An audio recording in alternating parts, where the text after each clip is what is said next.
ایک गांव में एक मुर्गा रहता था जो हर रोज सुबह सवेरे बांग देता था।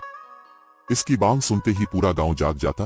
किसान खेतों की तरफ निकलते, बच्चे स्कूल की तैयारी करते और औरतें अपने घरेलू कामों में लग जाती।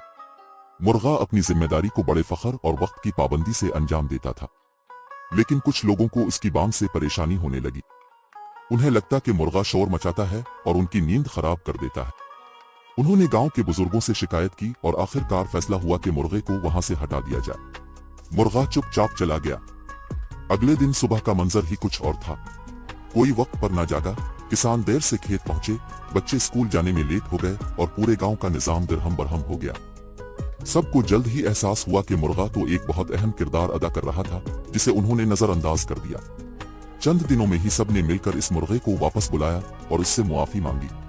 मुर्गा वापस आया और अगली सुबह फिर अपनी बांग से गांव को जगाया। इस दिन से किसी ने इसकी आवाज को